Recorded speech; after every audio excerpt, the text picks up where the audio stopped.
Have you ever looked up at a massive skyscraper under construction and wondered how those thousands of tons of steel actually stay together? For everyday projects at home, we use nails, bolts, or tape, but for heavy construction, we need something much stronger. We use welding, the process of permanently joining metals by melting and fusing them together. Think of it this way. Welding isn't just putting glue between two objects. Instead, you apply intense heat to the metal's edges until they turn liquid. When those edges mix and cool, they form a single continuous structure.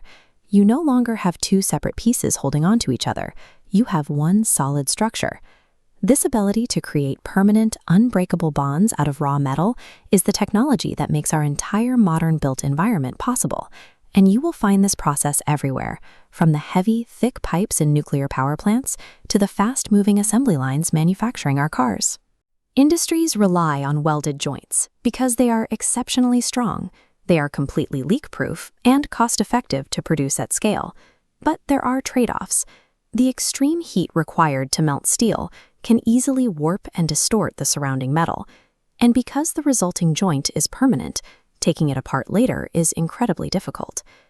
Because the process yields permanent results but carries a high risk of heat distortion, it requires strict safety protocols and highly trained operators who know exactly what they are doing. To perform a weld, you generate intense heat that melts the base metal into a glowing liquid puddle. You introduce a filler rod, which melts to add volume. As the heat moves forward, the trailing liquid solidifies into a permanent seam. The most common way to generate this intense heat is a method called arc welding. Instead of an open flame, it uses raw electrical current jumping across a tiny gap to create an electric arc, essentially a miniature lightning bolt. Mastering this craft ultimately means learning how to control that flow of electricity. By mastering the current, you can manipulate that pool of liquid metal exactly how you want. There are three popular ways to arc weld. First is MIG welding. Think of this like a hot glue gun for metal, where a spool of wire is automatically fed into the joint. It is the easiest for beginners working indoors.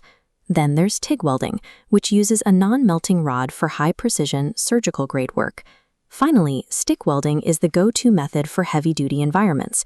It withstands the wind, making it perfect for massive outdoor jobs like this pipeline.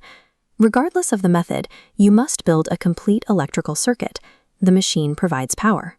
A ground clamp attaches to the metal to complete the loop, while the electrode holder delivers current to the joint. You also need a way to protect the liquid metal while it cools. We use a shielding gas, which forms an invisible barrier around the weld pool. This actively pushes away the surrounding air, so oxygen and moisture can't contaminate the pure liquid steel.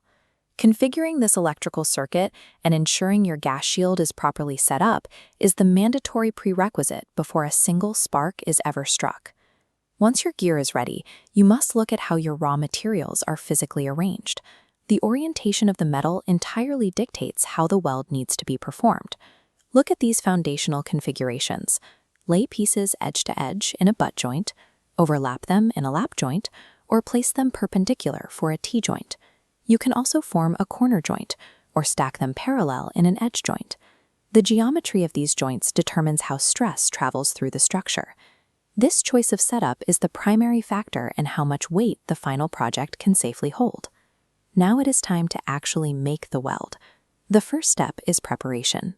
You have to meticulously clean the metal to remove any rust or oils, and then align your parts perfectly.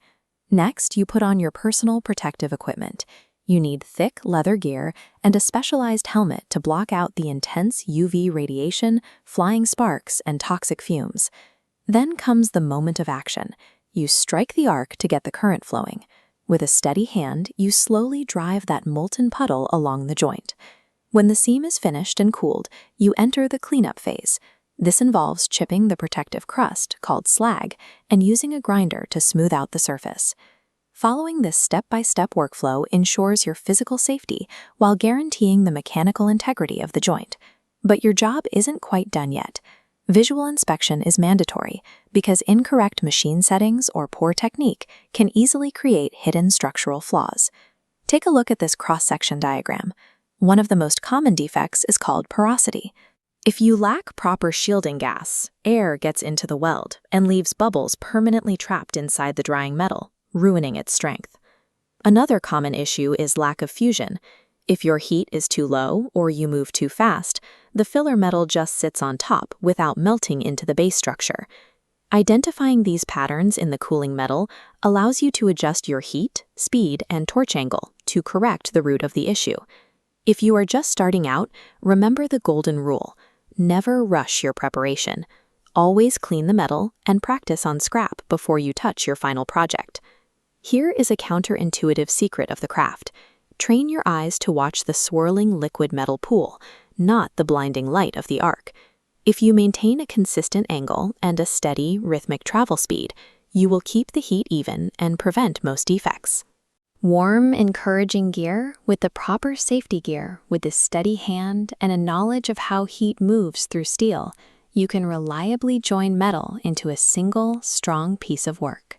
Welding joins two metal pieces using intense heat and filler material. The electric arc melts the metal, creating a strong, permanent joint. Master the basics and build your engineering skills with confidence.